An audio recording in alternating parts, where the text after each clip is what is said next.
In the far future, faster-than-light travel is possible via portals called stiffworks. Human and alien civilizations travel this way for millennia. Trade, war, and technology proliferate. Countless societies rise, thrive, fall, and vanish. Eventually, almost everyone forgets the secrets of the stiffworks. Almost.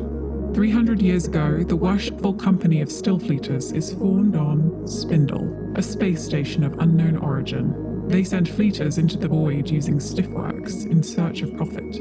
It is 100 million years in the future. Welcome to Float City.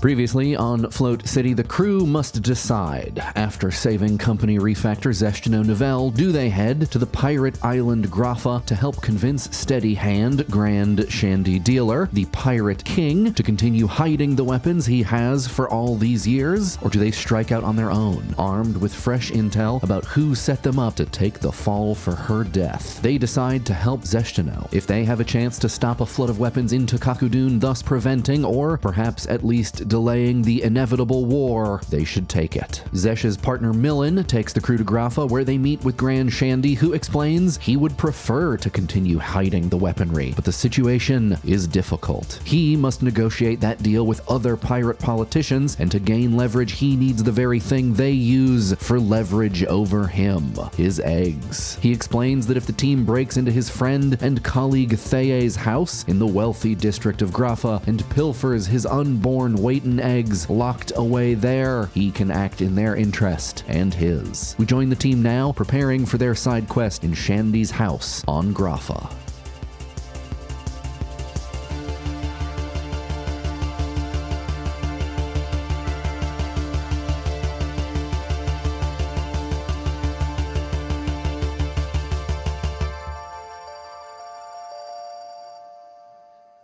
When we left off, I think we can be in the same spot, and you tell me.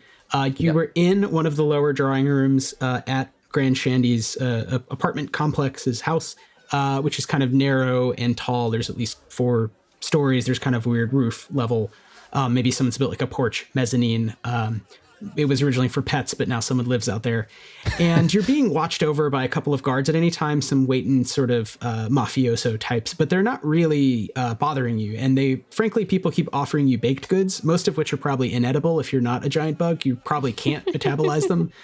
Some might be really good. It might be sort of a roll for it situation. But yeah, you're being left alone. I mean, you've been given the information you need. I think also, I should say, Grand Shandy gave you a map of the city and indicated where this particular mansion in which Thea Jafad, the pirate, lives, and it is called Sleepmonger House. It's this incredibly expensive house built by some banker from Gazioam, and she, bought it for $1 kind of a deal in some shady way a few years ago and moved in, and it's very easy to find, basically. So, you have the information that you need, and I'm happy to sort of fill you in on any of that, but if you guys want to just plan, take it away. And is it the case that we would understand that Taya is not going to part willingly with these eggs? She probably doesn't want people breaking into her mansion and stealing her trophies in general, and she definitely doesn't want to give up leverage against the Pirate King, her rival. Fair. Okay, got it. In the little overlook that we're all hanging out on, Zeshdano is holding the map, and she turns around, she looks at everybody, and she's like, I mostly do paperwork now. It's been a long time since I've done any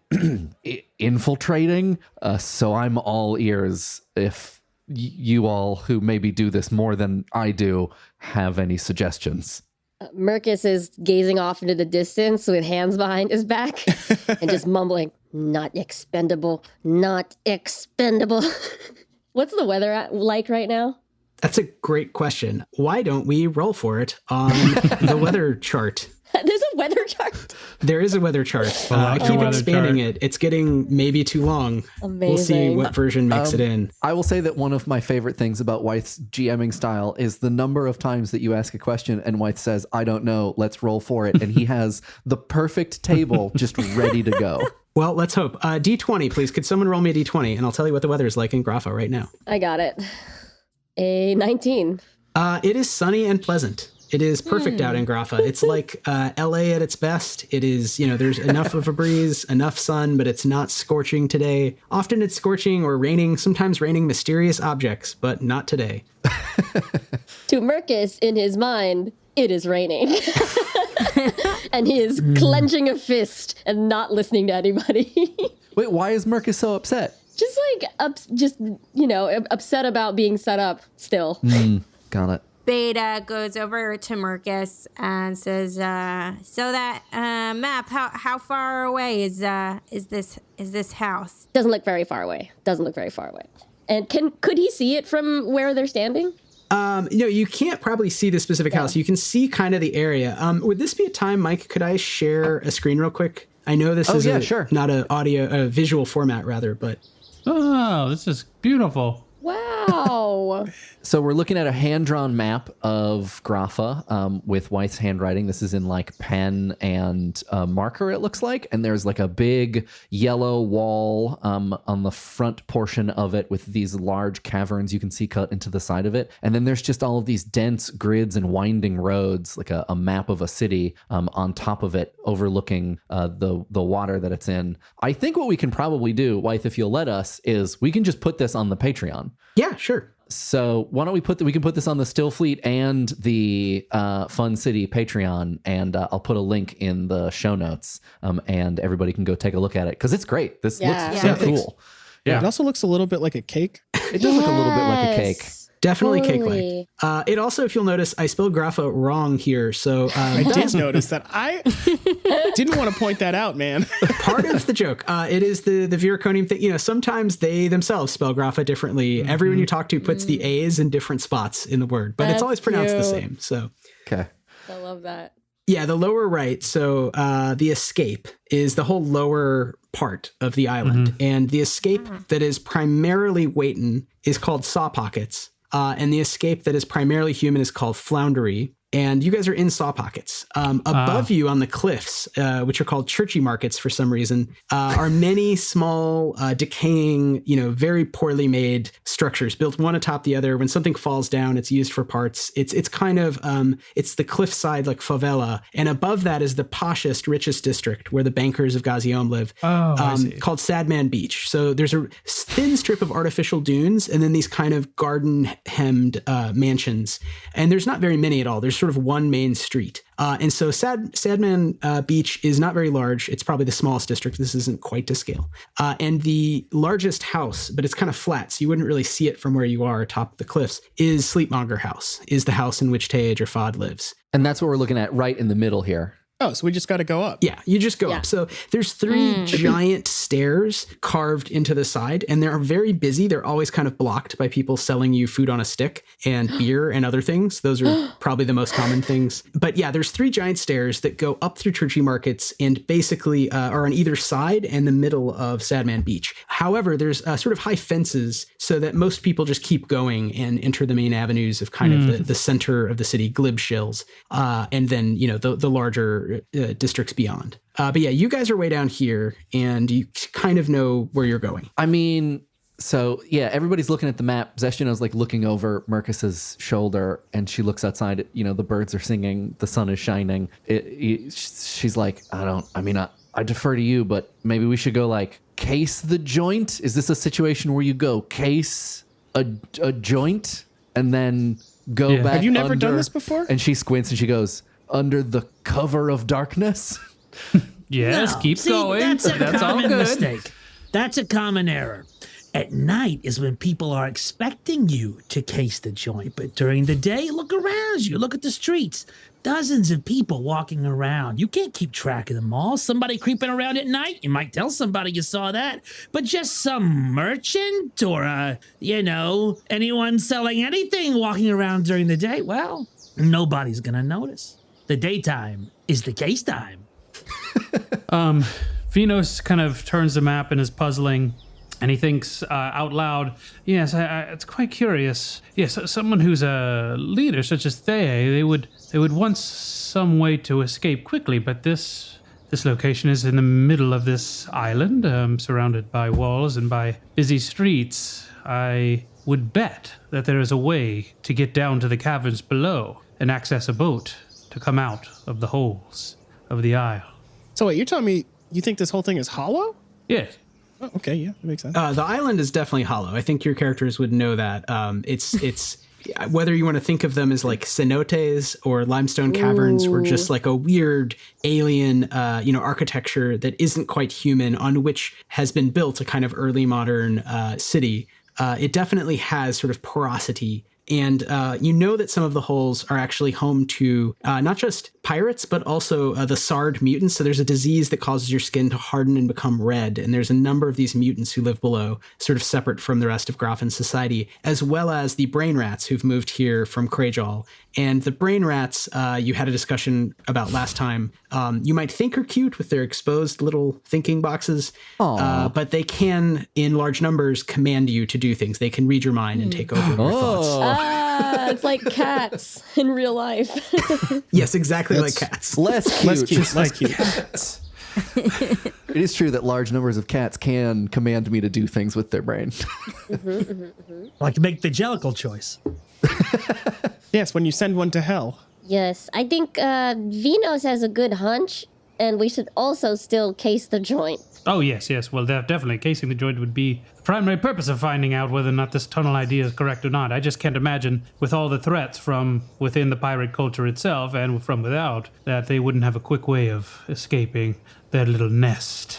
Now, one thing that might be helpful for us is some fake eggs that we could replace the old eggs with if we're going to do this covertly. Anybody have any of those? He says this kind of out loud towards all the waitins around, and nobody kind of, or you tell me what happens. Are you asking the guards specifically? Yeah, just everyone just walking around. Hey, anyone have any eggs? Yeah, I think if you're serious, one of the waitins would be like, what kind of eggs? Like, well, they don't even have to be actual eggs. I mean, they could be waiting eggs that are empty now that we could just fill with some stones or something. And just Vynos, what do you think happens to eggs? What? Empty eggs. What do you think happens to the eggs? Well, I don't know. Do waitins produce eggs only when breeding, or are there some unfertilized, chickens type eggs that you eat in the morning? I don't understand. Does anybody else? What? I would say roll charm if you're having this conversation in front of one of the guards who is a waitin. Zeshdano is like pulling on her collar, like, ooh. Can very easily answer these basic biological questions that you probably did learn in underschool at some point many years ago. Yes, Vynos, well, I guess my point is that there have to be some empty eggs around. What do I? Oh, roll charm. Yeah, roll charm. Even if you glued them back together. I got a 4. He rolled a natural 1, so for some reason he thinks you are hilarious, and you feel multiple arms slap your back, and this waitin who's got sort of green with mottled dark blue chitin leans in and says, "Oh, buddy, I thought you would just wanted an omelet. Yeah, you want egg casings from a waitin. That's pretty easy." A little touchy subject for some people. We won't get into the politics, but yeah, they're essentially, unless you believe they're lucky and you have to eat them and it like makes you feel bad after you give birth, they're just trash. It's just like leather. We could get you some of those. Is that what you want? Yes, I feel like we could maybe use those, buy us a little time if we can replace the eggs and get out quick as a flash. Okay, Great. I'm gonna go get those, and we'll come back here. You just want a bunch of egg casings. Oh, that's doable. Yes. Thank you. No problem. Yeah, Merkis is looking at the map and notices those stairs. I think we can case it from multiple sides here and split up the responsibilities. Oh, yes. What are you thinking? Do you see there's this leftmost stairwell and then a center stairwell? They surround the house that we're trying to get into. I see. So the west and the east. Zeshdano looks at Merkis. Zeshdano says, yeah, that's actually a really good point. And maybe, Beta, you can do the brain thing again so that we can all talk to one another and then she looks at Oat and goes, case in the joint. She points. Good job. I'm getting it. I think I'm getting it. So that we can say what we see, and also if anybody gets suspicious of us, we can let everybody know to Amscray. And midway through, while Zeshdano is still saying this, Beta has already connected everyone. Hello. She's like bouncing. Hello. Oh God. Oh jeez. You have to tell us before you do this. This is Oh, God. More than jarring. Beta, we're still in the same room. A feedback sound that happens like when someone steps up to a microphone in a movie. Yeah.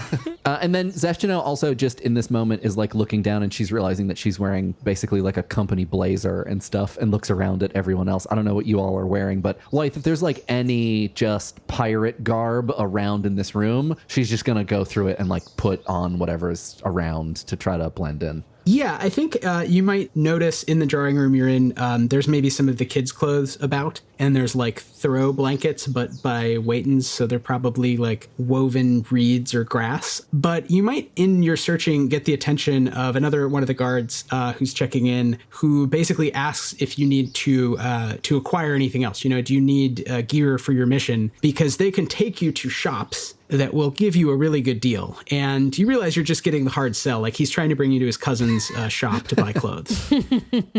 Yeah, I mean, Zeshdano would say like, yeah, I think we just need anything to blend in. Then you need, my friend, to go to 50 Ditch Tickler's Emporium because 50 can hook you up with all kinds of clothes, probably some of which even are smaller and have fewer limbs. But yeah, we can get you clothes. Cut to shopping montage at 50 Ditch Ticklers.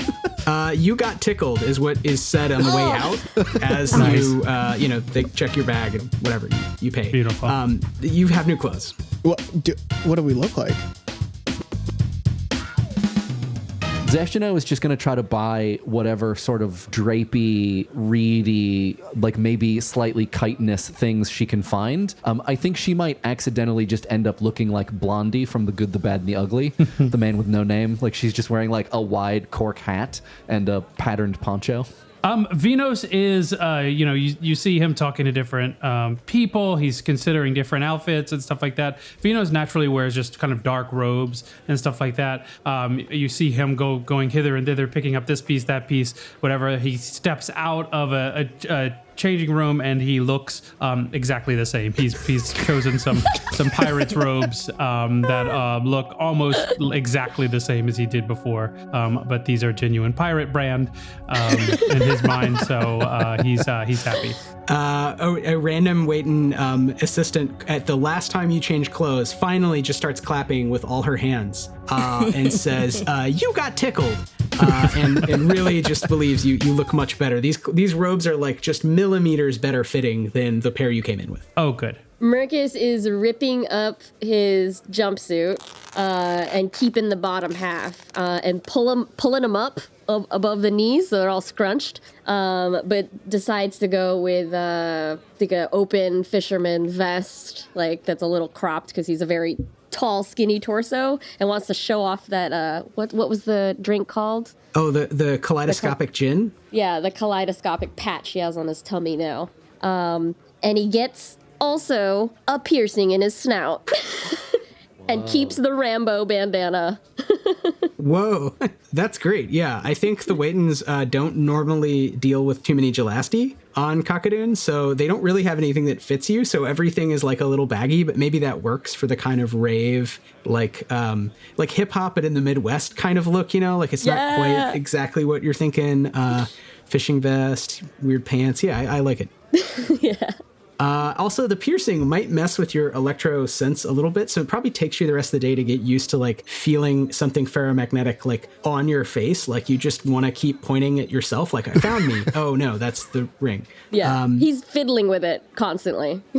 Got it. As one does. So Beta has in her mind, she thinks that in terms of the mission, she has been working by reading a lot of books about how to be alluring to people. She's been reading a lot about this. She really thinks she should be the one to talk to Teye. She thinks she can, if she's with her in a room, she can really convince her of, some plot. So she decides that she's going to decide to be a sword merchant because she does know a lot about swords. And she thinks she could talk at length about swords. So she is going to dress as they're walking to the Emporium. She sees what a merchant is wearing on the street and what is a merchant wearing, because she is going to copy that.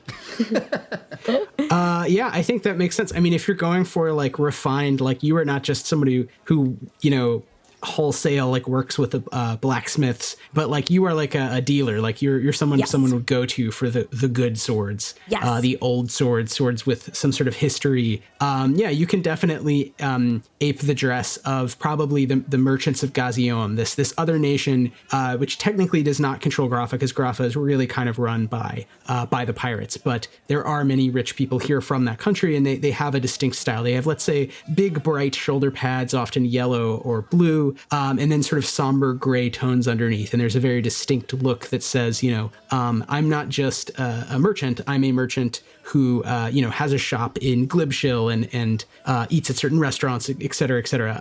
The Waitons can dress you up in this. They might point out that you still don't look quite like a human. Beta is like, no, I think I'm pretty. She's looking in the mirror right now. She's like, I think this looks pretty good. One of them comes and just puts like a very large sort of shapelet, like a fisher hat, but made of cork, but very large on you. So you sort of can't see your face. And they sort of say, now you don't look like a non-human, at least. It's like, do you remember the movie poster for Sabrina? There's the hat. Oh, yeah. Yeah. Oh, yeah. Love it. Nice. Yeah, I think Remy's gonna go like pirate formal wear. I think he's gonna try and find like the equivalent of like a tie and a fucking dress shirt, but also get some tactical accessories, like maybe like an ammo bandolier. He doesn't have a gun, you know what I mean? Just like surplus military, but also by way of I'm going to prom. Oh yeah, no, I think this is exactly what most pirates wear most of the time. This needless equipment that they can't really use that well because there aren't that many guns, and the guns are always like jamming, and it's like flintlocks. But they have bandoliers as if they were Rambo. So yeah, I definitely think you're blending right in there. Yeah, I will say the bandoliers. He fills some of the bandoliers with some gunch, just to have it right in hand. Stuff it in there, just really. You pack it in. Yeah, that's smart. Tactical gunching. Tactical gunching. That could even look like if you guys wanted a story here, the Waitons at 50 Ditch Tickler's Emporium might suggest that if Beta Combat is a rich merchant, then perhaps the rest of you are guards or sort of work for her if you are going to be seen together, if that is a goal. Makes sense. Oat. Is Oat among the party? I don't think Oat fits into the guard plan. He's more of a face character in these circumstances. Sword merchant? Business partner? Yeah, business partner I think would do well. I think we're going to have to go that way. Yeah, because Beta's enthusiastic about this plan, but we know that Beta doesn't have the most charm in the world, but maybe she needs some help. Yeah, Oat does. Yeah. This is what Oat does for a living. So he, I think double up on we'll be a sword couple. What if we pretend that Beta can't speak, like Beta's very important and very alluring, but can't speak the language? Needs a translator. Oh, and needs a translator. Love it. Okay, great. Yeah, that makes sense. That's cute. And I'll pretend to translate things for you. This is risky, of course, because Oat will be the mouth of the group now. It's also. I mean, we'll see if this is useful if we just end up breaking in through the ceiling by taking some drugs. Yes. Yeah. After someone sees that happen, then saying like, "Oh, we're here to sell you some swords," might not get you very far. Yeah, I think we need to maybe think through the fundamentals of the strategy, because if someone's going to be doing FaceTime with Teye, you want another group of people that benefit from that distraction and are actually retrieving the goods. Well, so we have we need a wet work team and a distraction team. Yeah, yeah. Does Oat go with like fancy dress? Is that his? Oat's gonna go with high class fancy dress. So then, as we are walking back from 50 Ditch Ticklers and going back to a steady hand dealer, we can be talking about what exactly we want the plan to be.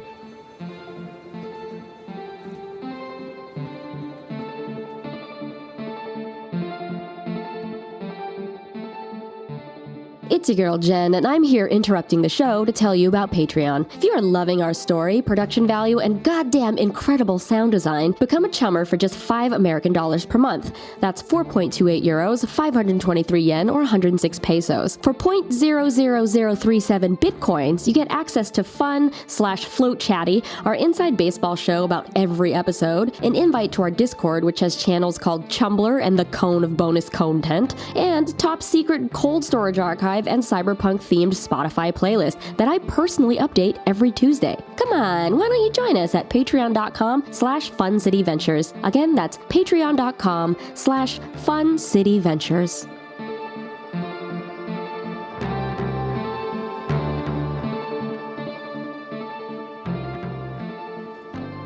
It's getting later in the afternoon, so the sun is probably setting on today. You might also be hungry, so you sort of have handlers at this point who were just charmed that these aliens have made some sort of deal with their ultimate boss. And so they all want to take you to essentially one of their cousins' spots to eat.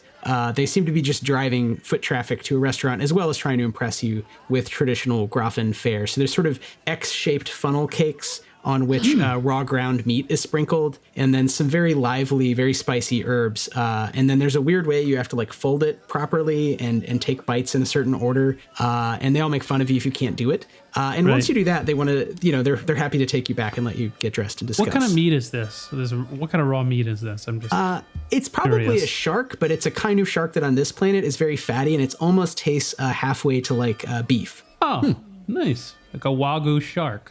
Yeah, exactly. A wagyu shark. It's actually probably technically an eel. They have a cartoon picture of it like carved into the board of this food cart that they brought you to. So you don't have a sense of the real organism, just its meat and like the cartoon smiling, the classic, the pig who's chopping up pork for you. Kind of Yeah, sign. it sounds good. Zeshdano, as we're finishing up dinner, is like, okay, how about on the way back to do some real planning, we like just swing by the spot and give it a look-see. How does that sound to everybody? You just like have a little casual post-dinner, post-late lunch stroll by the joint we're gonna maybe, break into later. Okay, you don't have to say it like that. Yes, we know which place you're talking about. Casual, Yes. cool.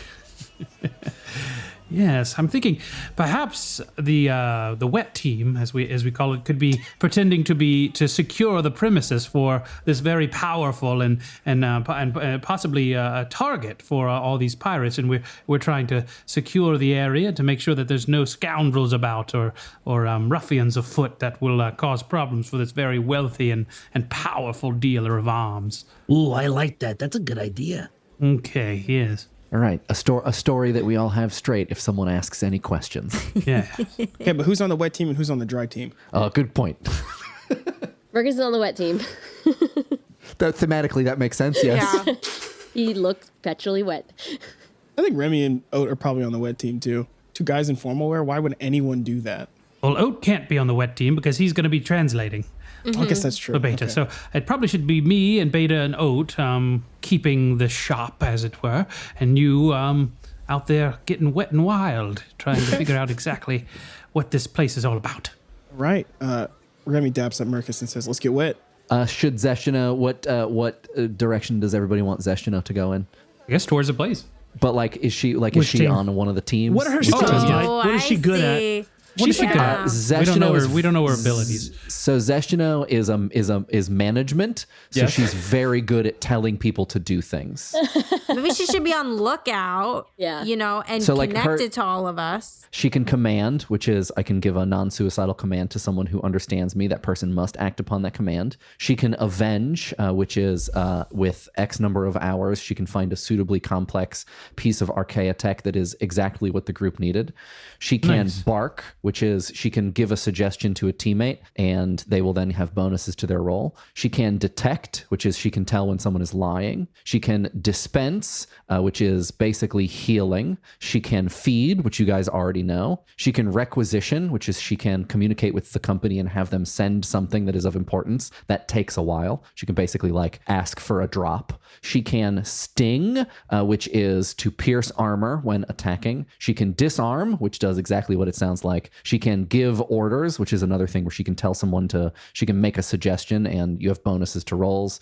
And she can soak, which is she can take damage instead of someone else. Wow. Team wet. Team wet. Team wet? Leader of Team Sounds Wet. pretty wet to me. Okay. Yeah. So Zeshdano will join the wet work team and leave all the talking to Oat and Beta.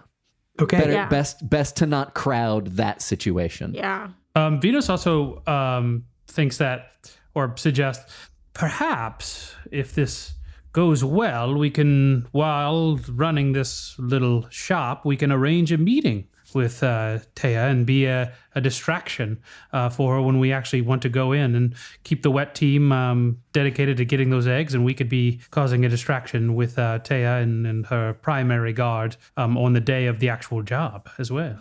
I like it. Of course, we'd have to work up quite the story and hubbub around this new character, but it's possible. Six months of prep montage. Yeah.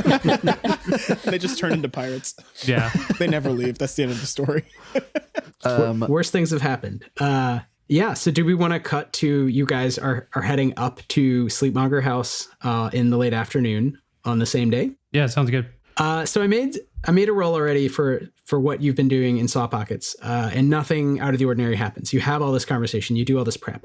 You have to leave Saw Pockets, you have to go into Floundery, and there are these 3 stairs, and 2 of them are closer. One is basically on either side of Sleepmonger House. So you have to pick a stair, and you'll have to go through Churchy Markets physically to get there, unless you want to do something much more roundabout. But if you want to directly just, whiz past the house on any side. So I don't know if you want to let me know what you're doing as you proceed through the city. And this is probably the poorest part of the city. It is run by pirates, but a different group of pirates from Grand Shandy's. So you're not sort of protected here.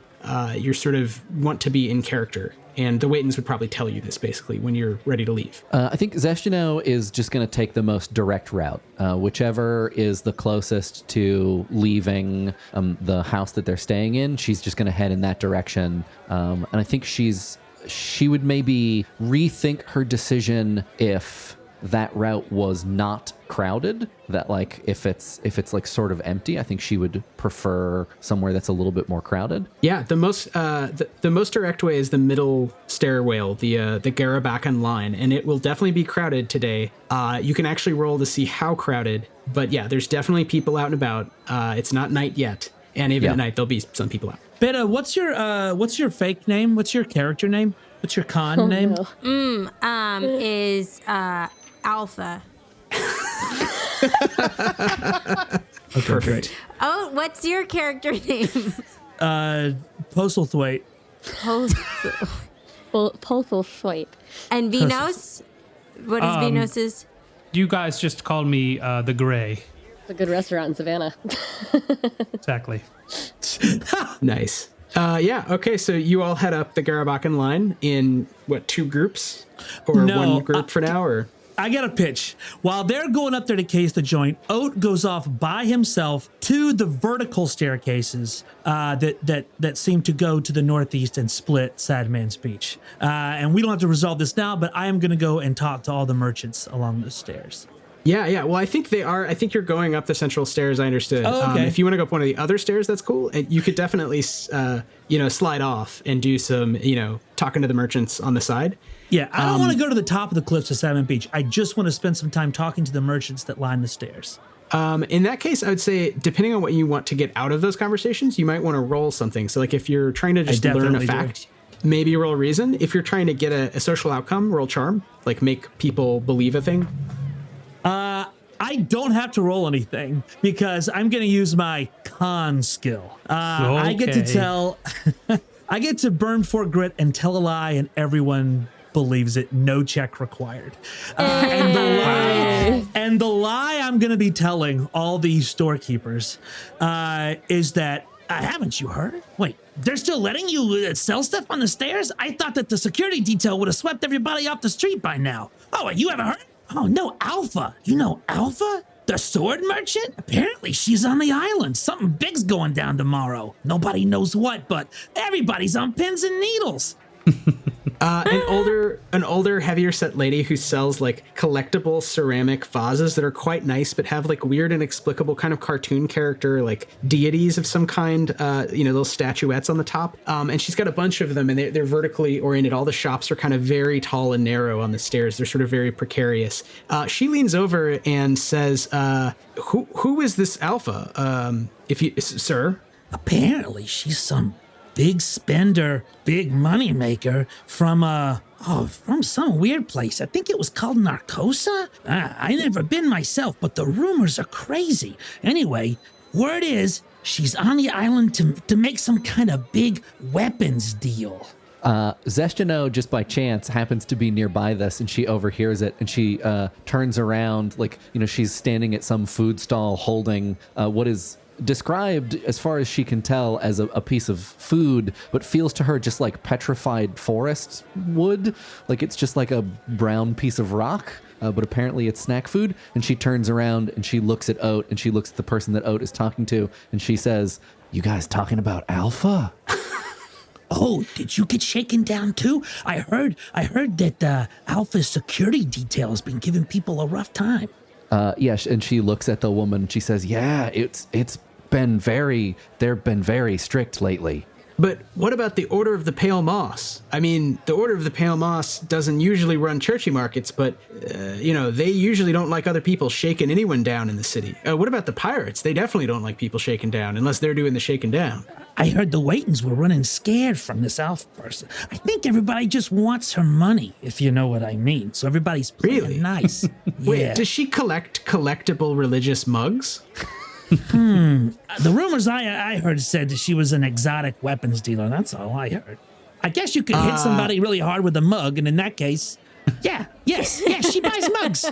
Her face brightens at that, and she flips you a coin. She flips you a Gaziome ducat and gives you a mug. The mug in her hand, she was polishing this blue, tall glass thing with this ugly little gargoyle on top, and says, "Please, sir, I have to mind the shop, but sir, if you see her security detail, maybe you could pass along.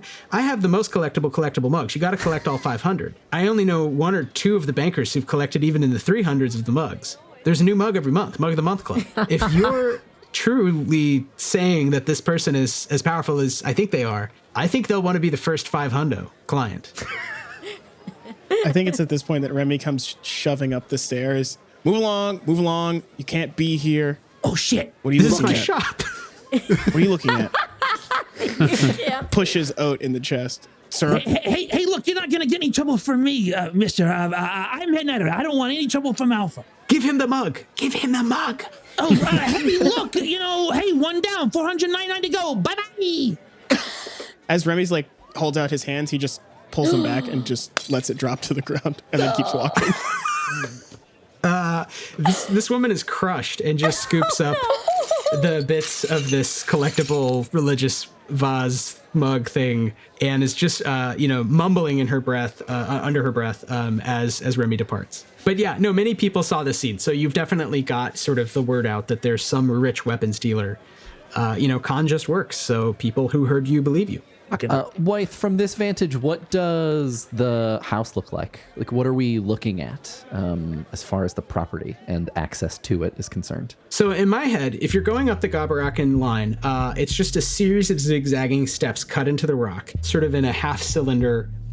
There are sort of rope bridges across points, so you don't have to go all the way around because it gets really crowded, especially during market days and festival days. And you're probably not able to see anything but maybe the lip of the dunes. You probably see sand occasionally sprinkling down. And of course, sand has to be, replenished at high cost in order to keep Sadman Beach a beach and not just denuded bare limestone cliff. And as you get to the top, there are fewer people. So the people who live in churchy markets not to spend a lot of time cutting through Sadman Beach. They would usually be going laterally through churchy markets or down into the escape.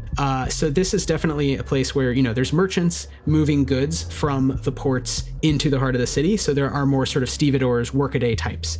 And as you get to the top, you can see the fences, these large wrought iron black fences that sort of section off these rich houses on either side. And to your right are smaller mansions. They're still fairly large. And there's sort of a couple streets of them. And to your left, you just see the fences and beyond them hedges. And you don't actually see the house because, again, it's not that tall. So you just see sort of an expanse of this dense city that just isn't dense. It's just, wrought iron gate, large sort of, not immaculately kept, but shaped hedges that are a couple meters tall, and the dunes, of course. I mean, you see the dunes first, and the beaches are kept empty by the guards, but people do spend a lot of time breaking onto the beaches because they're beaches. So you may see a couple, especially like kids, from down below, just kind of hanging out on the dunes as you pass. You would also see, I guess, as you proceed down the central avenue, more guards. You would definitely see that there are just pirates, essentially, hanging out on every corner. Most of these people are humans. There are a couple Fecks and a couple Waitons. But yeah, there's a number of human pirates. Their dress is a little different than the sort of more dock-oriented workers under Grand Shandy's command. So there's a little less cork and a little more traditional gaziom, sort of big-shouldered, bright-colored, like tunics. But, a lot of them still have little cork cowboy hats and whatnot. And they all definitely are looking at everyone coming and going. They're looking at all the merchants. So they're looking at you as you come and just casually sort of like, does that person look like they're about to do something nefarious? But, it seems a little haphazard. It's like a group of three here, group of three here. It's a pretty big avenue. And, you're not sure if they're looking for, on behalf of the inhabitants of any one house in particular. The guards are not spaced away from one another. Like there are groups of guards. So they're together. Yeah. Right? There's definitely on either corner, let's say a group of three guards, as you first sort of, make the turn, get onto the avenue, onto the top. Yeah. And you can see as the avenue progresses down toward the smaller houses, there's more guards. But yeah, here sort of at Sleepmonger House on your left, there's definitely just like three pirates at least hanging out on that side. If I look up, are there any like levels to the guards? Are there any like guards on lookout or anything like that, like above us? No, this area they've kept, the houses are all pretty low, and that's by, rich people agreement to not block the lovely sights of the dunes and the hedges and the whatnot. So yeah, there aren't really like lookout stations. I would say you might, again, from talking to the Waitons over the last half day, have learned that, yeah, more people would have secret tunnels because of the porous nature of Grapha. So there's not a ton. There are tall buildings. There's a very old tower in Nelrith's End, and there's three mysterious red steel objects, tools left behind by the late Tefnians in the middle of the city that no one knows how to use if they're usable. But yeah, here they're just kind of really nice, like Georgian mansions, basically. If no one else has any ideas, Zeshdano is going to go talk to some guards. The only idea I have is I have a piece. I have something that maybe we could use. I have a small two-sided dart where you could see through someone's eyes. If you stab them with it. If you stab them with it, but You're going to stab Zeshdano. I think someone would notice maybe if we darted someone. I mean, if we're trying to get in, I feel like the way to go, or like, I don't know, if we're going to do this the distraction team and then the wet work team, Beta, you could like try and get an appointment with somebody inside. Yeah, you could hypnotize somebody important. For the next day, while like the team wet is just, skulking around the fences looking for holes. I will say it's very easy for Zeshdano at least to spend a small amount of grit comparatively and to command a guard to do something. Yeah. So like I can command a guard. I mean, we won't know whether or not the guard will know how to do this, but I can at least try to get them to give us information about how to schedule something and then go from there. Zeshdano, do you want to be like the harbinger that goes first to schedule? So yeah, Zeshdano approaches one of the small groups of guards. I think she would not want it to look suspicious. So she's gonna try to approach a group of guards that like is in the midst of things and like is in the middle, and maybe even a group that's closest to what looks like the entrance of the house itself. She's wearing this like broad hat that's covering her face, and she actually takes it off to show that she's a human. She's got this like long sort of dark graying hair, to like just sort of show like, hey, like I'm approaching you. I'm about to say something.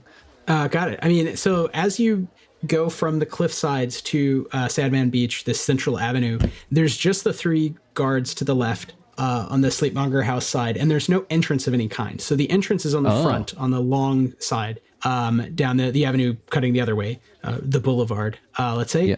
And there's another group of guards in front of that. So there's, I will randomize the number. There are 3 guards there as well. So yeah, there's 3 guards on the left just hanging out, and there's 3 guards at the front, obviously front guard duty. Yeah. And I can tell you who those guards are. You could see this without being terribly suspicious. The guards just hanging out when you first leave Churchy Markets are 2 humans and 1 Fex, and currently the Fex is telling a very raunchy story involving like a crab, a fog machine, 7 pirates, and a stolen princess. And the 2 guards just seem like completely confused, like not laughing, just like looking at him like it's the dumbest thing they've ever heard. And if you walk past them and walk to the front, you see there are 2 human pirates and 1 Waitan pirate, and they're obviously taking their job a little more seriously, being at the front gate. But they're also just like chatting normally, you know. She stays with the Boulevard guards, and she walks up to them and she says, Writhe, what was the name of the group that you mentioned, the Order of the Grey Moth? Oh, the Order of the Pale Moss is one of the other factions in the city. They're a sort of a cult that is extremely nihilistic and, used to run the city before the Gazioans got involved, before the pirates kind of decided to take over. So they're very salty about their sort of social position at this point, the members of this cult. Great. Zeshdano walks up to the group of the guards that's in front of the house, and as she's taking off her hat, she smiles at them big, and she's walking towards them. When she gets within, talking distance, close enough, she waves, and, she makes a friendly motion, and she gets, close before she starts to talk, and she talks quietly, and she says, listen, I don't want to be pale moss about this, but what's with the guy, the Fex, over on the other side, telling terrible stories? What's that guy's deal? They seem a little taken aback that you're just walking up to them, and they ask,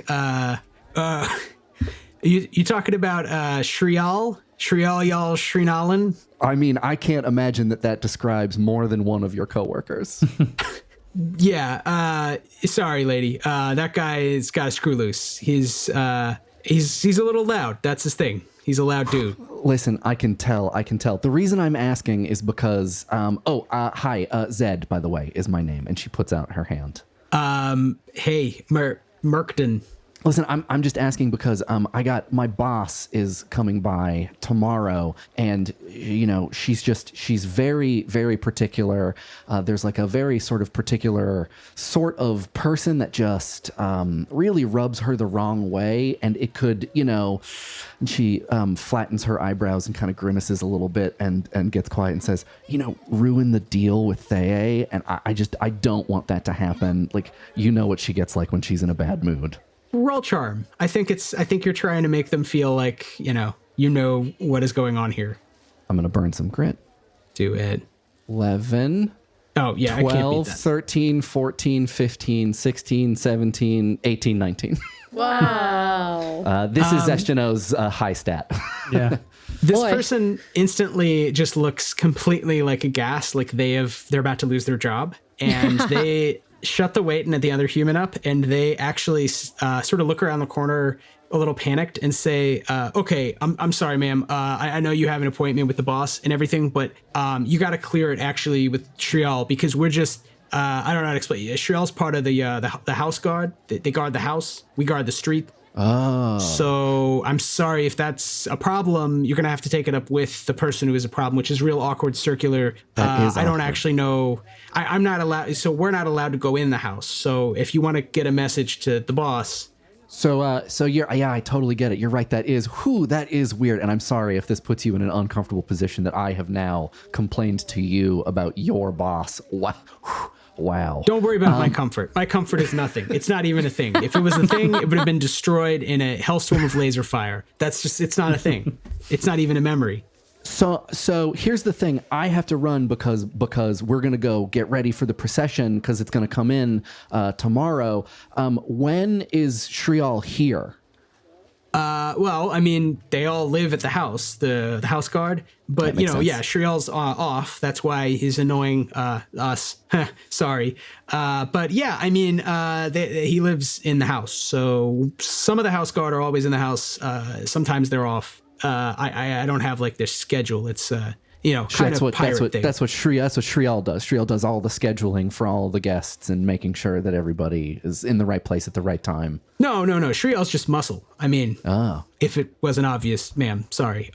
Well, who do I talk to about like the schedule of the house and when everybody is supposed to be in the right place? Oh, well, that'd be their boss, Frishian Yen Frishnalen, who's also, so she only trusts Fex. So sorry, she doesn't, after all the stuff with, both waiting groups, she just decided, fuck it. I'm only hiring, people from Kakadoon. That makes a lot of sense, and I understand where she's coming from. Listen, in my line of work, we do a lot of the very similar things, a lot of very similar concerns and operations. Listen, how do I talk to that person? To Frishian Yen Frishnalan? Yeah. Who to commands Frishian Shrial Yal Shrinalan, Mershrin Mer, Shrimmershinen, and Ixbeshajid Peshudulin? You just took all of exactly the right syllables out of my mouth. It's a big load. Roll a d6. Oh, this is great when Mike's playing with us. It's like when a magician is doing the thing, taking all of the ribbons out of their mouth.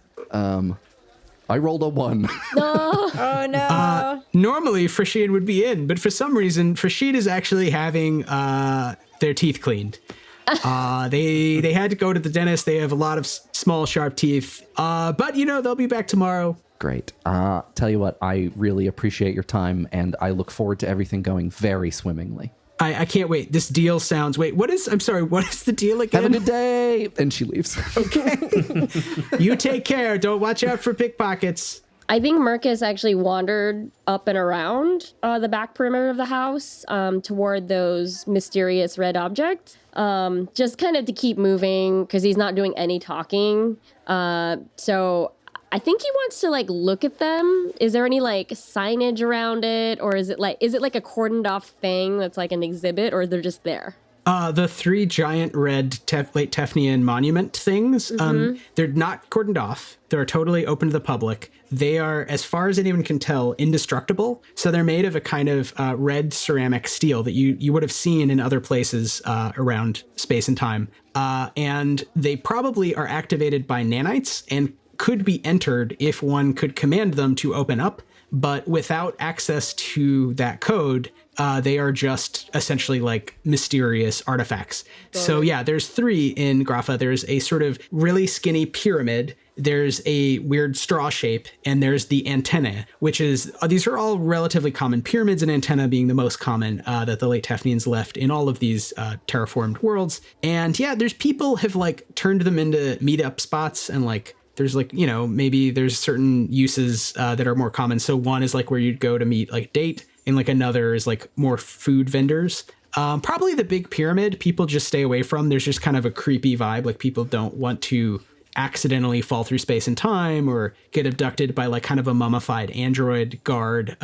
So they just sort of walk a few paces away from that one. I think Merkis wants to just learn a little bit about it. So he's going to burn 1 grit for insight. Sure. Which is some kind of clue or something that they remembered about reading or something like that about the objects. You remember, and you just from your experience now know that often the pyramid-shaped late Tefnian monuments are functioning stiffworks. This was part of a many planet-wide, travel system that allowed through fine scale manipulation of tachyons, through the ability to finally harness negative energy, time and space to be pinched. And so people could go from Great Tefnii on Terra to all these other worlds and terraform them and live on them. However, using them can be really hard sometimes, again, especially if you don't have nanites. If you do have nanites, it makes it a lot easier. That is what you would remember. Probably that was in your textbook somewhere. Yeah, I think Merkis doesn't touch it, but is hovering around it, kind of and making his thinking noise and considering. Are we still? We're still connected via Etherspeak, is that right? Once we got to the top of the stairs, I connected us again. That makes sense. So Zeshdano says via Etherspeak, she explains everything that just happened in front of the house and says that like there's a Fex that's the head guard and they are the house guard, so they live in the house. And the person who does all of the scheduling for for visitors is currently getting their teeth cleaned. And she says, so the way that I see it, we have 3 options. 1, we show up tomorrow without an appointment and, see what happens. 2, we go and find someone at the dentist and see what happens. Or 3, we break into the house and try to edit the schedule ahead of breaking into the house for other reasons and see what happens. Vynos is walking around with Beta, trying to look like I'm telling her things about the island, and while Beta's looking important. But today the purpose is to recon. It is, and so having the story of you want to check the streets and stuff like that is a good lie for a backup. Like if somebody asks you, hey, what are you doing? It could, it's an excuse for what you're doing. But I think we should get into the recon as much as possible right now. I think Remy's just skulking around in the behind the house. Yeah. Agreed. So I would say Remy, roll, will to perceive. 4. That's my max. You see, if you're in this kind of back corner, so the fence does extend, across the beach. So you're not supposed to go on the beach, but people obviously climb it. And you'd see there's some kids playing as dusk, as Kaku Sol falls over the west side. Maybe it's reversed on this planet. Maybe it falls east. No, let's say it falls west. And you're seeing in the fading light, these kids are playing a game. There's a couple of them chasing another couple in the dunes. And all you really see are the high hedges. The whole place is surrounded by hedges. The only sort of cut in them is directly in the front. And there's, a large double gate. And there's guards outside all the time. So there's not much to see from outside from this vantage point. Writhe, I just rolled quick an 8 to just get a look at the house while I was talking to those guards, just in case up close Zeshdano gets anything additional. Yeah, from the street, you can just see, down this narrow, section, but you see that the hedges really are just serving to block people like you guys from looking in. Yeah. And then inside there's a kind of yard. And then the house actually occupies most of the space. It's really just large and flat. And a lot of it is looks like thick glass. And there is a front entrance, just large wooden double doors, back from the gate. So you can see that. And I'll say you get a glimpse, a door opens and you see another Fex warrior sort of looking around and maybe just like lighting a small cigar. And just kind of, going on a smoke break, something like that. Zeshdano goes, as she's talking to the team through Etherspeak, she goes back to the merchants and tries to find where to buy those cigars. That's doable. Yeah, you can spend some time and figure that out. Great. Gotta be somewhere close. Right, there's no way like a guard is smoking anything better than like Swisher Sweets from the bodega at the corner. Yeah, from the bodega. That's exactly what I was thinking. Yeah. I'm gonna remove some Gilder and just put a pack of cigars in my inventory just in case. Yeah. Go for it. Beta is getting way too into character, and she's speaking in. I don't know if one of the languages she knows is Late Tefnian, but does everyone know Late Tefnian? I'm gonna check to see if I do. No. Okay, so Very few people know it. I do know Old Tefnian. Oh. Is that the same as Late Tefnian? I don't know. Old Tefnian is based on Late Tefnian. Late Tefnian is from like 5,000 years ago. Okay. So I know Old Tefnian if you want to use that. Well, she only knows Late Tefnian. So she is talking in Late Tefnian. But she can talk to you through her mind if she needed to. But she's talking in Late Tefnian and acting very important. And like keeps on like whispering to Oat things. But really is whispering nothing like, how am I doing? How am I doing when I do this with him? Yeah, you're getting attention. So I think at this point, guards would come over to you, probably when they're done interacting with Zeshdano. The Waitin guard sidles up to you. He's a young Waitin in really pretty nice like armor, like livery. And he sort of asks who you are, what you're doing on the boulevard. Very few people stop here who aren't just like delivering stuff. Oh, are you with us right now or are you not with us? Okay, so I say in my mind, wait, so Shannon, the plan is that you're not going to speak in like the common tongue or anything, right? Okay. Yeah, I'm not going to speak. I'm going to speak in late Tefnian. This person asks, what's good? How close are we to the house? I think they're not that close to the house. They kind of stopped right like at the top of the steps. So Okay, so this is the other group of guards. So actually, it's not the Waden. Sorry, let me retcon that. It is the Fex. What basically looks like a small raccoon, just covered in weapons, walks over to you and begins asking your business and are you single, and just like generally like what have you had lunch today? It's almost like confusingly like, is this person intimidating you or just kind of like they just love to talk? You will address me, my little friend. Oh, okay. Yeah. What's good? Hey, how you doing? Do you work here in this large house? Whose business is it? We're just shopping. Two can play the question game. I'm just messing with you. Yeah, I work here. I'm Shrial, y'all Shrinalan. Of course. And you're paid well? Yeah, I'm paid well. Yeah. I mean, have you seen the house? No, you can't because there's a big hedge. Why? Because she's rich. Would you believe that there are places where the rich can buy not just hedges, but entire forests? I mean, I've been to the forest. It's not that interesting. There's a lot of bugs. Not like those you have it, my friend. Be along now, and we just, I gesture for the alpha to follow, and I continue walking down the street. Shrial is extremely confused and shouts after you. You were telling me about forests. What about the forest, bro? If you're lucky, I'll tell you more. And then I just turn around and keep walking. He's definitely like noted something on a pad and like talked to the other guards, and they're all pointing at you as you walk away. let's hope that the guards tell each other stories about the fancy weirdos that they met today. Yeah. So yeah, what do you all want to leave? It is now dusk. Dusk has fallen. So the sky is a brilliant orange, and the birds, all of the albino pterodactyls, are taking flight to eat small fry. And yeah, it's really kind of a lovely time. People are closing their doors and locking up, trying to avoid being taken by the brain rats down into the holes. Right. And on the street, the guards, do a sweep and probably basically at this point try to get you to leave if you're just standing around suspiciously. Yeah, I think. We gotta go. We all head home. Yeah, we gotta go. Yeah. At least Shannon and I's job was to make an impression, get them to write a note, and get the fuck out of there. Yeah, Zeshdano also is heading back to the quarters at Steady Hand Dealers. Yeah, so is Remy. He's not sticking around.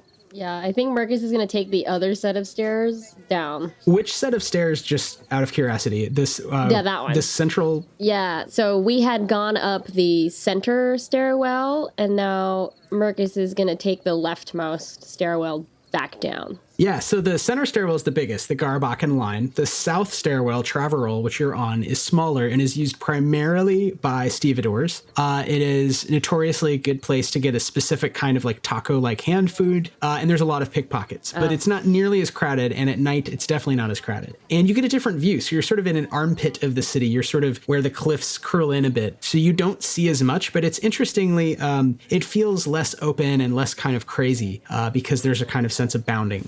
With sort of almost like having the mountains behind you in certain cities, And yeah, you get back down to the escape just fine. I would just ask, can everyone so everyone else is going back down the Garbakan line, or is anyone else going a different route?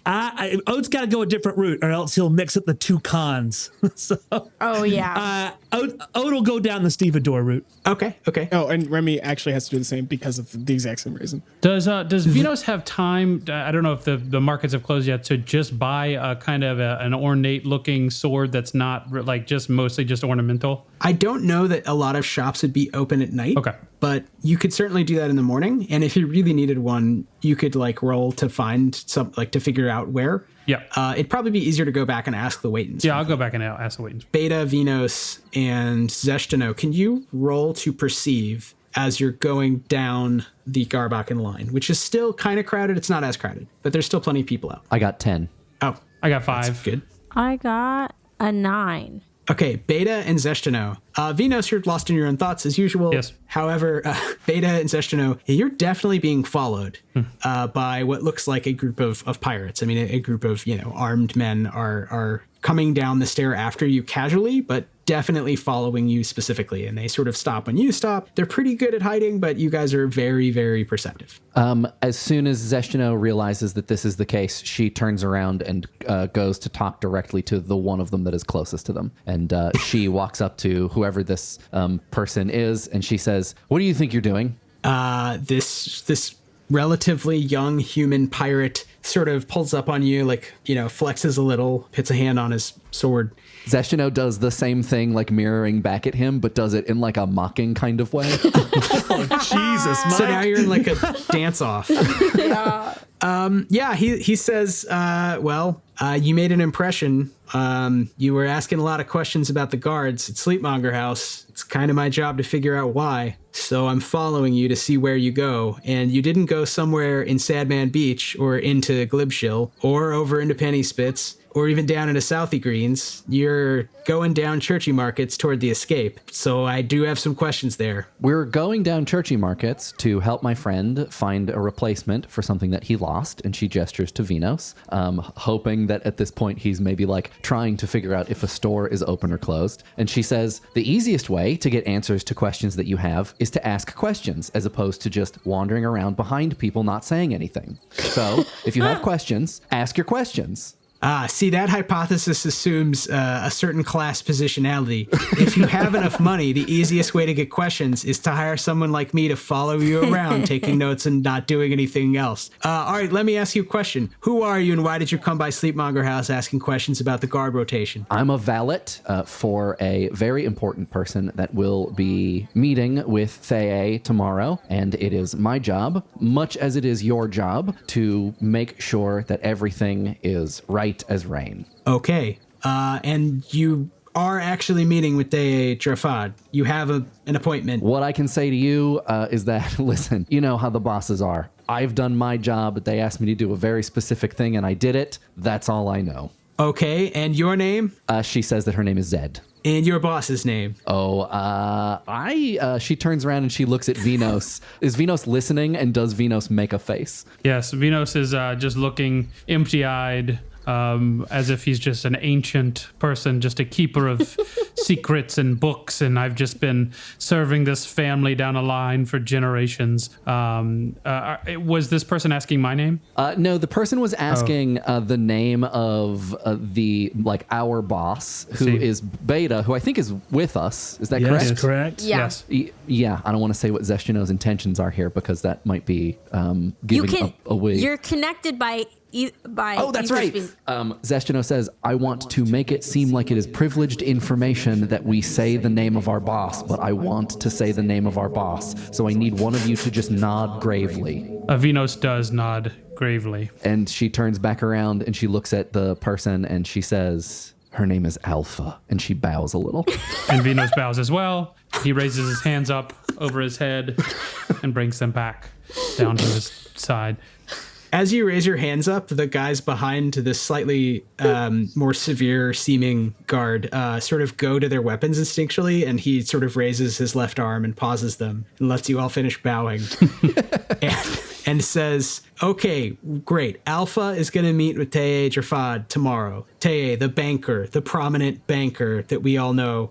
You wouldn't want to anger with any bad banking deals because she has a lot of guards for some reason. Okay, that's good to know. And Zeshdano says, if they keep talking, she interrupts and she says, that is correct. And please tell Thaye that we are very much looking forward to seeing her. And Zeshdano is going to use command to say that. Okay, that's great. Yeah. Command. Does he get a save here? Does he get to roll will? No, or no? it just happens. Okay, I will pass along your message from Alpha, and I guess you'll see the boss tomorrow. I'm Abernatus. I'm, Chief Inquisitor, and, be safe out there. And don't mind us. If you see a couple of my boys with you, that's their job. She gives like a little salute, and she says, hey, and you don't happen to know anywhere that's still open where we might be able to find a scabbard? Like a sword holder thingy? Yeah, like a sword holder thingy. At night? Yeah. It's, it's a long story, but my friend here, he broke his, and he feels very embarrassed about it, big meeting. And he just wants to make sure that he has something nice for tomorrow. Well, I could lie, but there is actually a bar where they serve the drinks in those sword holder thingies. It's like a weird format for a drink. Anyway, yeah, it's called Scabbards. It's down in the Floundery. Great. Perfect. Thank you so much. You also have a nice night. Sure. Bye. Zeshdano stands there motionless as they walk away. You say, you have a nice night with command, so he has to have a nice night. Has to. He has no choice. He has to go party. Yeah. Yeah, he still has a couple of guys following you. Okay. Like, not hiding that fact at all. Oh, interesting. Okay. So I mean, he seems to go back to the house. Okay. So do we So- just walk around? Yeah. yeah, Beta is in ether speak right now, saying, "Oh, I do not think we should go back down to the house right now." Vynos says, let's just go to Scabbards and then sneak out the back. That's a good plan. Okay, great. I think that's a great plan. Sure. Follow me.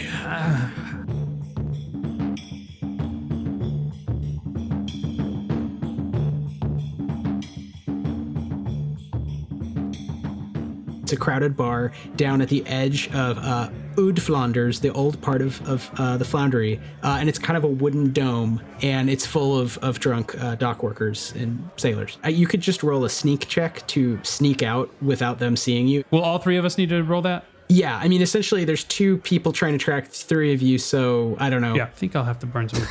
Zeshdano rolled a 1. No! Oh We end up having to beat the shit out of them. She falls down the very famous staircase of rakes. no! Oh no! Yeah, the rake ship just dropped a bunch of rakes perfectly set up, and you just keep stepping on them. I got it too. Sideshow bombing God. yourself. No. All right, well, I'm not going to be burning grit to save this roll. I got a 8. I got the highest I could get. I got 8. Vynos, you sneak away easily. No one pays attention to you. However, the other two, loudly just continue breaking objects in Scabbards God. and just angering sailors. So you find yourself in kind of a fist fight, and the guards can clearly see you being like hoisted up by some sailors whose belongings you've shattered. Zeshdano sees them, seeing us, and says, I just needed a scabbard for my friend. Absolutely nothing suspicious here at all. I don't know if you want to like use a power to get away or just like go stay at a pub at an inn and like not go back to where everyone else is. Or you want to kill these guys, like go down an alley and Kill these guys. I don't know about that. Yeah, I don't know about that. Yeah, I think the number one thing that we would do if we had to is like Zeshdano would just wait until they lost interest or something. they don't seem to lose interest. They don't see Vynos, so Vynos Dang. can leave. But Okay. they are clearly being paid to find out like which faction you guys are with. Maybe So you're clearly weirdos, but what is your sort of alignment in city politics? Yeah, maybe I will then use. I mean, is this a lame time to use find clue to try to find clue of how to get out of this bar without being noticed? It's never a lame time to use find clue, in my opinion. Yeah, I'm gonna use find clue to figure out a way how to get out of here unnoticed. There's a bathroom that's out of order that has a hole that just goes down into the holes, and it is right at almost at sea level, so there might be swimming involved. But you could sort of swim into the sewer system and just leave physically. You'd end up somewhere random in below Grapha or just in the sea. What are the chances we're going to encounter some brain God. rats? Okay, so Beta notices the bathroom, and she's back in ether speak with Zeshdano. How's your swimming skills? Zeshdano cracks her knuckles and says, pretty bad. Okay, we're gonna need another plan then. No, let's do it. No, just do it. I mean, I'm not great, Do but it? like, yeah, we're definitely going to leave through the hole in the bathroom. Yeah, we're gonna leave through the hole and risk getting our brains eaten or whatever happens with the brain rats. If you have a vague sense of directionality now in the city, and you just have to kind of remember when you go into the darkness of this primitive sewer system of stone, I would say roll move flee is the check, and you're just trying to like not drown and go in a certain direction, and if you get a 6 or higher, you do, and if not, something else happens. Mike, Burn 3. Jesus Christ. Oh no, not again. No. No. What did you do? I rolled a 1. Oh my god. Oh, I didn't mean to roll that. Movement is Zeshdano's worst skill. I got 7 because it's supposed to be +3 because I just burned 3 grit. Beta, you can get away. You figured out how to use the sewer system to swim to basically the sea, but like at the docks, just lower down in the escape, and you can just kind of climb out. You're covered in like gross stuff. Yes. Mostly a lot of it's seaweed or like sticks, like flotsam. But you're able to just climb back onto a pier in the escape, far away from scabbards, and roughly you're almost near saw pockets and can get back to the sort of the waiting area and find Grand Shandy's tower. However, Zeshdano, you just aren't a strong enough swimmer, and you're pulled deeper and deeper. You kind of miss the hole you needed to go down to follow Beta, and you're pulled into the darkness. You're basically in a natural limestone flooded system below Grapha, the city, and you're really not sure where you are. You're in the dark in a place rumored to be inhabited by evil rats and mutants and pirates. Some of the pirates are on your side, so there's that. Okay, so Beta is like, now she's like kind of like on the shore, right? You're free. Yeah, you're on the docks. I mean, Okay. You're free to go where you want. So she sees Zeshdano is not behind her, and she quickly connects Zeshdano with Merkis. She's just putting the phone line together, hoping that Merkis can tell her some sort of direction. He's just walking down the stairs and not talking to anybody, just minding his own business. And what does he hear? Merkis, we could use your direction skills. Zeshdano, can you hear us? You hear a bunch of splashing and a distant yes. Oh boy. So he tries to just very he just tries to not speak out loud. He's just like, oh no. Yeah, so he basically does find Nemet, which is burn 3, make a reason. So he's gonna do that. Oh shit. Oh my god. Don't tell me you rolled another 1. He got a 4, which is not great. You could, in theory, just use it again in 10 minutes, or I forget what the... So you said there are some pirates around? Well, no, I mean, it depends how deep we wanted to go with this part of the plot. But yeah, in the interest of time, if you want to just get gonna back roll to the ones group, forever, and the story will never finish. I was going to say, if Merkis misdirects you, she directs you into a random cavern, which could contain helpful pirates or bad things. I rolled charm again. I walked up to some random pirates, as best as I possibly could suss out their allegiances based upon how they're dressed, and did the thing that Zeshdano has been doing, which is just starting to strike up a conversation, and basically is like, I hit the scabbard a little bit too hard, and I don't know how I got here, but here I am. Can you tell me how to get to the escape? I'm a little lost, new to the city. And she rolled a perfect. 7. You find a group of Waitons who seem very suspicious of you, and also maybe making fun of you, taking pity on you. They help you out. They do ask you a lot of questions about what brings you to the city. They're very inquisitive. Yeah. And yeah, I don't know. Do you just kind of tell them anything true? I tell them as close to the truth as I possibly can. So it's like, well, I'm here on this really complicated, weird diplomatic thing that involves weapons. And very important people meeting together so that we can reach some sort of understanding. My boss is one of the higher up people. I probably shouldn't say who, because you know how it is, secret things going on. But basically, yeah, I'm sort of somewhere between a guard and a go-between. And I was just trying to have a good night. Which I think is a thing that describes both what she's actually doing and the con that everybody had set up today. Yeah, they take you back to the escape. Essentially, they help you through a sort of semi-secret, kind of manhole cover. And yeah, I definitely think Merkis, he's got a sense of underground from both electrochemical sense and maybe studying the map really hard and looking at the buildings. But the new piercing is just interfering. Exactly. Yeah. He just can't quite triangulate.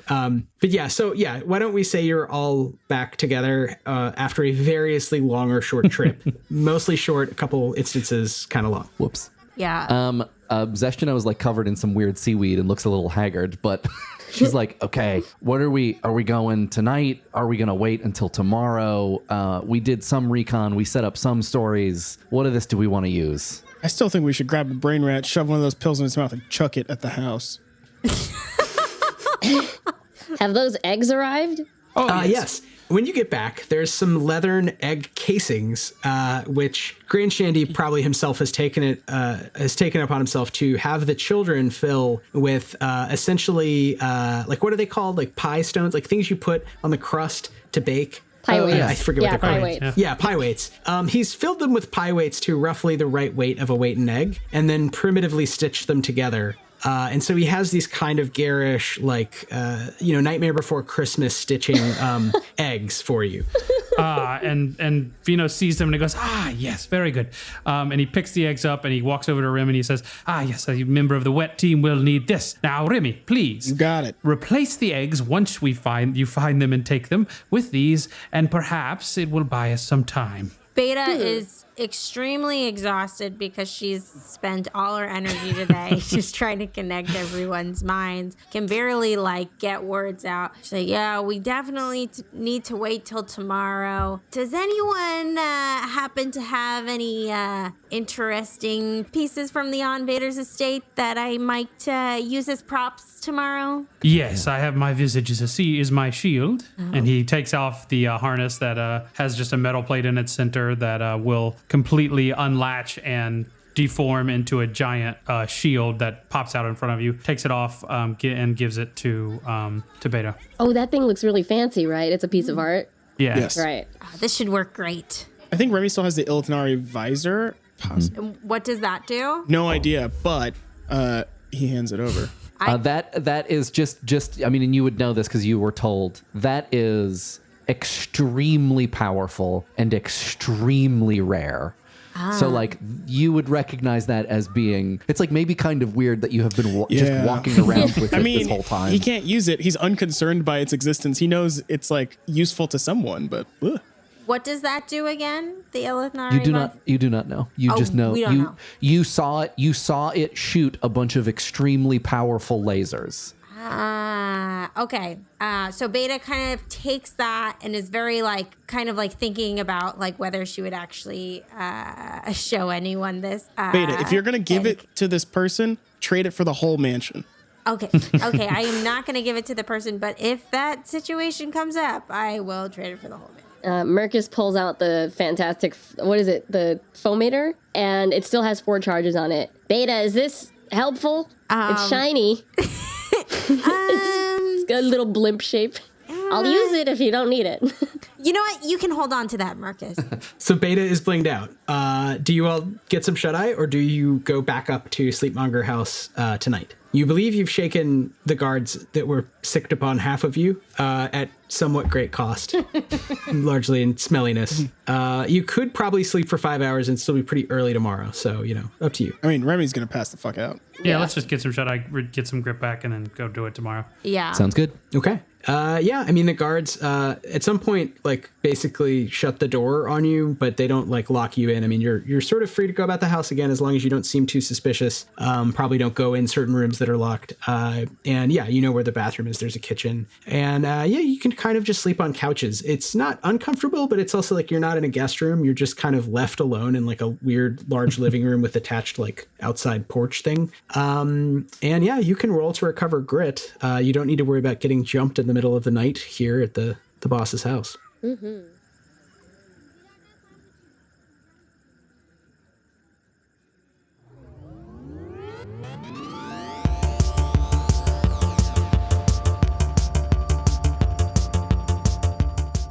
You are now leaving Float City. Thanks for listening. If you like the show and you want to help us keep making it, head on over to patreon.com/Fun City Ventures. $5 a month gets you access to a whole other show we do called Fun Chatty. It gets you access to our rad as heck Discord full of very weird, very nice, and smart nerds. It gets you access to music playlists and more. It is a great deal. You want to get on in here. Patreon.com/Fun City Ventures. And of course, thanks to all of our current patrons for help keeping this ship afloat.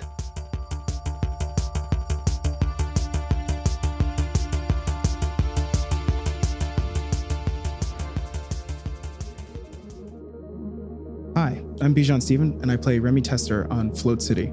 You can find me online on Twitter at Bijan Steven, BIJANSTEPHEN, on Twitch at the same name, and on Instagram at Bijan Cakes, BIJAN Cakes. I'm Jen De La Vega. I play Merkis and Meldar. You can find me on Twitter and Instagram at Randwiches. That's the word sandwiches, but replace the S with an R. This is Shannon Odell. I play Beta Combat. You can find me on social at Showdell. Hello, this is Nick Gercio, and I play Lux on Fun City and Vynos on Float City. You can find me at Nicholas Gercio on Twitter and in Gercio on Instagram. You spell Gercio Guercio. I'm Taylor Moore, and I play all the cool, interesting characters. You can follow me at taylor.biz.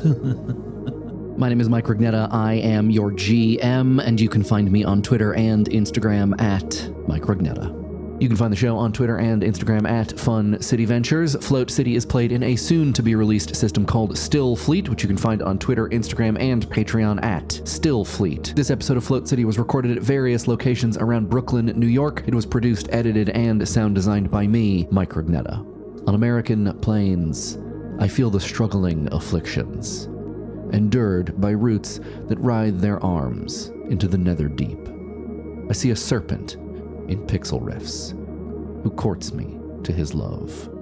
Fun City's music is by Sam Tyndall. Remy's flute playing is by Jake Fridkiss. Our Fun City art is by Tess Stone, and our Float City art is by Ethan Gould. Our Discord mods are Olivia Goulin, Kelly McHugh, Kit, Polium, and Kestrel, and the voice of Artemis is Molly Templeton.